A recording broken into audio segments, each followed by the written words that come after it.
भाइयों और बहनों, आप सभी से निवेदन है कि आप सभी खुलकर अपने कष्टों को, अपने समस्याओं को, किसी भी प्रकार की पीड़ा हो उसे स्पष्ट रूप से अपने शब्दों में आराम से कहिएगा। हमारी तरफ से पूरी कोशिश की जाएगी आप सभी के कष्टों को दूर करने के लिए। आप खड़े हो जाइए। आपको क्या कष्ट है, अपना अपना कष्ट बताइए।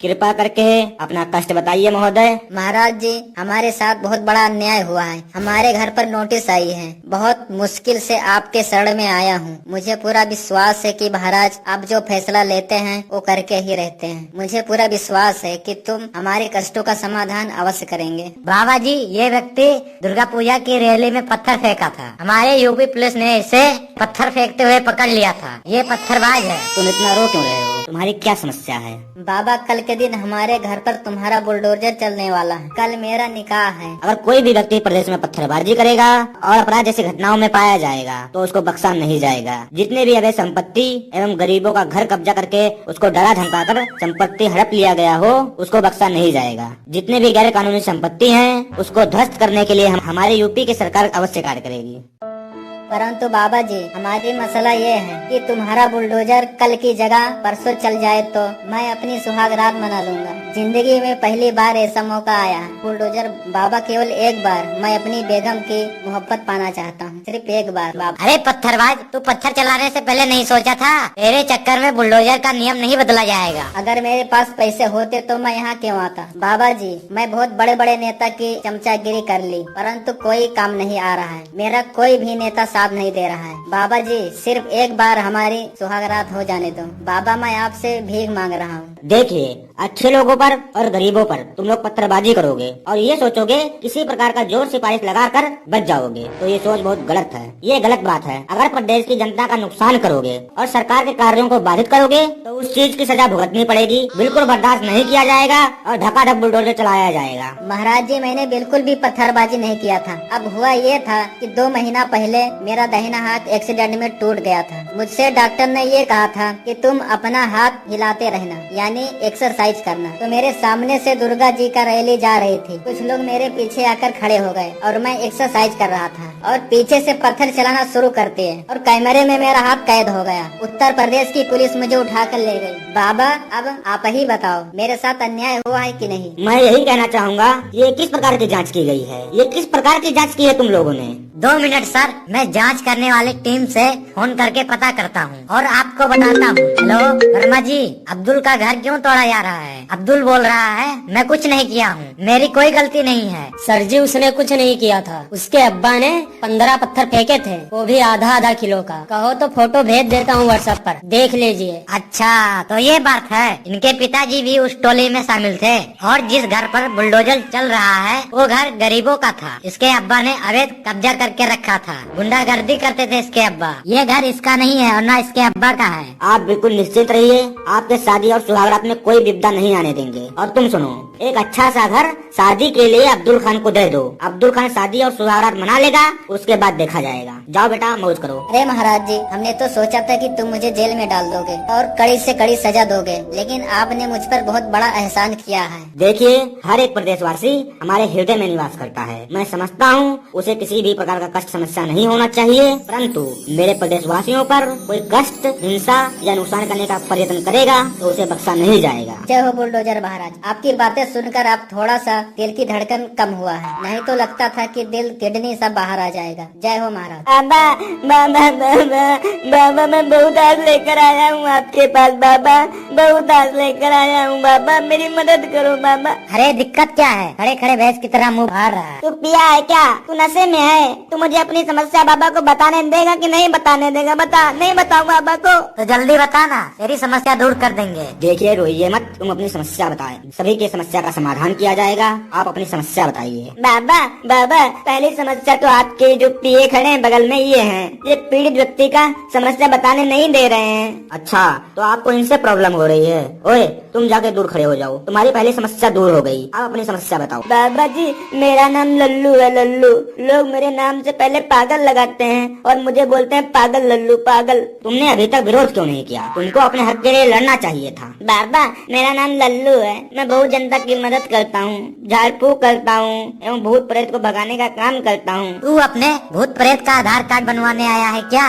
एक पीड़ित व्यक्ति की समस्या, एक पीड़ित व्यक्ति अपनी समस्या बता रहा है और तुम पप्पू की तरह पीपी बजा रहे हो। तुरंत जाके दूर खड़े हो जाओ। बाबा जी, विरोध किया था, फिर उन्होंने शॉर्टकट में बोलना शुरू कर दिया, लेकिन मतलब वही निकलता था। कहने का उनके मतलब था पागल लल्लू, लेकिन शॉर्टकट में बोलने लगे। मैं मतलब समझ गया था। बाबा नहीं, मेरे समस्या का समाधान करो बाबा, मेरी समस्या का समाधान करो। अच्छा, अब आपको किस नाम से संबोधित किया जाता है? अब वो लोग पागल की जगह पर पी लगाते हैं, शॉर्टकट में बोलते हैं पी लल्लू कहाँ जा रहे हो, पी लल्लू क्या कर रहे हो। मुझे कोई सम्मान नहीं देता है बाबा जी। इसका भी समाधान है मेरे पास। हम तुम्हारा नाम ही बदल देते हैं। नाम बदलने में आप माहिर हो बाबा। मेरा कोई ऐसा नाम दो ना कि मुझे लोग सम्मान करें बाबा, मुझे सम्मान मिले। ये लल्लू नाम पुराना नाम है, हम तुम्हें आधुनिक नाम देंगे। तुम अपना नाम ताजी रख दो। अरे बाबा जी, ये कैसा नाम हुआ बाबा जी, ताजी? मुझे सम्मानजनक नाम चाहिए बाबा। ये अजीब सा नाम कैसा है, ताजी पाजी क्या है बाबा जी? तुम मूर्ख हो, तुम हमारे नामकरण विधि पर विपक्ष की तरह शक कर रहे हो। अरे इस नाम से तुम्हें भरपूर सम्मान मिलेगा। लोग तुम्हें पिताजी कहेंगे, अर्थात तुम्हारा शॉर्टकट में पी के बाद ताजी शब्द जुड़ जाने के बाद लोग तुम्हें पिताजी कहा करेंगे। तुम्हें पिताजी क्या कर रहे हो, पिताजी कहाँ जा रहे हो, पिताजी के नाम से जानने लग जाएंगे सब लोग तुम्हें। वाह बाबा जी वाह, आपने तो कमाल कर दिया बाबा जी, मजा आ गया बाबा जी। आपका महिमा अपरंपार है बाबा जी। आप ही अद्भुत नामकरण किए हो हमारा। वाह, so beautiful, so excellent, just looking like you बाबा। वाह, जस्ट लुकिंग लाइक यू, वाह। अरे मूर्ख, बाबा का जन्म ही कमाल करने के लिए हुआ है। नाम अच्छा है ना? अरे अच्छा नहीं है, बहुत अच्छा है, बहुत अच्छा है। मेरा कोई औलाद भी नहीं है। इस नाम से मुझे बाप का फीलिंग आएगा जब मुझे पिताजी के नाम से संबोधित करेंगे। जल्दी जल्दी जाता हूँ यहाँ से, जल्दी जल्दी जाता हूँ, मजा आ गया। वाह। कहाँ जा रहे हो युवक? बाबा, मैं आधार कार्ड में नाम चेंज करवाने के लिए जा रहा हूँ। जय हो बाबा, जय जय बाबा। आप अपनी समस्या बताइए। बाबा जी, मेरी भैंस भाग गई है, दूध नहीं मिल रहा है। मेरा पोता पोती है ना, वो बहुत ज्यादा परेशान है। ये तो बहुत विचित्र समस्या है, पता नहीं किसके साथ भागी होगी। फिर भी प्रदेश की पुलिस लगेगी और उसको ढूंढेगी। आप परेशान मत होइए। अरे महाराज जी सुनो तो।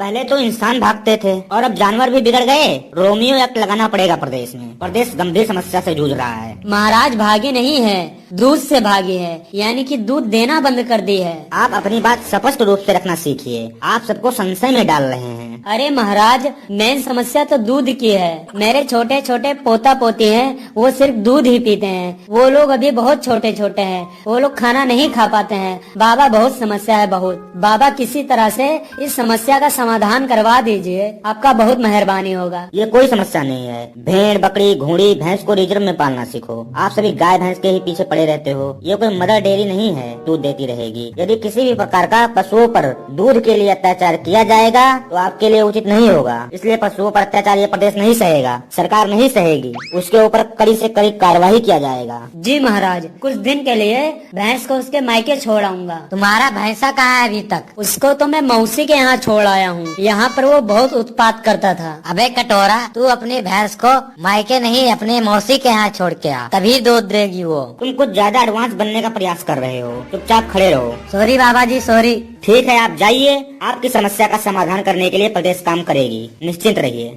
महाराज जी, मेरे साथ बहुत बड़ा अन्याय हुआ है, मुझे न्याय चाहिए, न्याय। बोलो, तुम पर किसने अत्याचार एवं अन्याय किया है? हमारे प्रदेश में किसका इतना दुस्साहस? उसकी कमर तोड़ने का कार्य करेंगे। एक एक दोषी को मिट्टी में मिला दिया जाएगा। आप परेशान मत होइए, महिला हमारे प्रदेश में सुरक्षित रहेगी। आपके साथ किसने अन्याय किया है, दोषी को बख्शा नहीं जाएगा। कौन है वो दोषासी, कौन है वो अत्याचारी? बाबा जी, मेरी लैटरिन आई थी। गांव के प्रधान और ब्लॉक वाले ये सब मिलकर मेरी लैटरिन खा गए। क्या लैटरिन खा गए तुम्हारा? कब और कैसे? हे पिए, खड़े हो जाओ, खड़े हो जाओ। क्या हुआ तुम्हें? पीकर आया है क्या? किस प्रकार की हरकत कर रहा है तू? और ये कैसी अपमानजनक बातें कर रहा है? हम सोच रहे थे ये कैसी लैटरिन आई थी जो ब्लॉक वाले और प्रधान मिलकर खा गए। लैटरिन था कि मलाई मक्खन था जो आइसक्रीम समझकर खा गए। शांत रहो तुम। कृपया करके तुम अपने शब्दों को सही चयन करके बताइए। हमें समझ नहीं आ रहा है कि आप कहना क्या चाहती हैं। मेरे कहने का मतलब है कि मेरे गांव में शौचालय वाला लैटरिन नहीं है। सरकार की तरफ से हर गांव में शौचालय वाली लैटरिन मिल रही है। जो लोग प्रधान के चमचागिरी करते हैं उनकी लैटरिन लग जाती है और बन जाती है, और हम लोग चमचागिरी करते नहीं है, इसलिए हम लोगों के घर लैटरिन नहीं लगी है। ये प्रधान जान के नहीं देते हैं लैटरिन। अब बाबा जी आप ही बताइए, अब मैं क्या करूँ? किसके दरवाजे पे जाऊँ? किससे बोलूँ लैटरिन दिलवाने के लिए? खेतों में जाना पड़ता है, मच्छर काटते हैं बड़े बड़े। गाँव के बाहर लड़के घूमते रहते हैं, उनके सामने लोटा डिब्बा ले जाने में बहुत शर्म लगता है, बहुत। मेरी भी शौचालय आई थी। हमने 5 फीट गड्ढा खोद दिया था, फिर प्रधान और उसके चमचे सारे मिलकर लैटरिन ही हड़प लिए। अब आप ही बताइए, हमारे साथ अत्याचार हुआ है कि नहीं? हमारी भी प्रधान लैटरिन खा गए हैं। अभी नहीं लगा है लैटरिन का पैसा। हमें रोज सुबह शाम लोटा लेके खेतों में जाना पड़ता है। बहुत गंदा लगता है, बहुत गंदा लगता है। लोटा वोटा लेकर जाने में, डिब्बा उब्बा लेकर जाने में बहुत गंदा लगता है। और तो और खेत बहुत दूर होने के कारण कभी कभी तो चड्ढी में हो जाती है, चड्ढी भी गीली हो जाती है। क्या करे अब बताइए बाबा जी, क्या करे हम? मेरे साथ भी बहुत ज्यादा अन्याय हो रहा है बाबा जी, बहुत ज्यादा अन्याय हो रहा है। वो ईंट, वो मोरंग, वो बालू। देखिए, ये बड़ी गंभीर समस्या है। माननीय मोदी द्वारा हम सभी को स्वच्छता का ध्यान देना चाहिए। इसके अंतर्गत जितने भी प्रदेश में भ्रष्टाचारी लोग हैं, जिन्होंने लोगों का हक मारने का कार्य किया है, जो भी दोषी पाया जाएगा उनको बख्शा नहीं जाएगा। मामला का पुनः जांच की जाएगी। जितने भी दोषी पाए जाएंगे उनके घर पर बुलडोजर चलाया जाएगा। और वो ब्लॉक वाले हों या प्रधान हों, उसके चमचे ही क्यों ना हों, उनके अवैध संपत्ति को जब्त किया जाएगा। और उन्होंने जितना लैटरिन का पैसा खाया है सब उनको भरना पड़ेगा। हाँ, ऐसा ही होना चाहिए, ऐसा होना चाहिए, तभी ये लोग सुधरेंगे। अब इनको भी हल्का होने के लिए जगह नहीं देना चाहिए। वैसे महाराज जी ये बता दीजिए, हमको कब तक खेतों में जाना पड़ेगा ऐसे? आप चिंता ना करिए बहन, हमारी एक टीम और 10 बुलडोजर आपके गांव जाएंगे और शौचालय की समस्या का अवश्य समाधान करेंगे। सुनो कल्लू, एक टीम नियुक्त करिए और इस बहन के गांव की समस्या को खत्म कराओ, जल्दी से जल्दी खत्म कराओ। जी महाराज जी, बिल्कुल बिल्कुल। आपकी महान कृपा होगी बाबा जी, जो आपने हमारी बातों को गौर से सुना। अब कम से कम चैन से करने को तो मिलेगा। चलिए बाबा जी, अब लंच का समय हो गया, आप भोजन कर लीजिए। आप सभी के लिए भोजन का प्रबंध हो गया है। आप सभी लोगों से मिलकर मुझे बहुत खुशी हुई। धन्यवाद दोस्तों। अगर आप लोगों को ऐसे ही वीडियो देखना पसंद है तो हमारे चैनल को सब्सक्राइब कीजिए, लाइक कीजिए और कमेंट कीजिए। आपको कैसा वीडियो चाहिए कमेंट में जरूर बताइए और शेयर ज्यादा से ज्यादा शेयर कीजिए।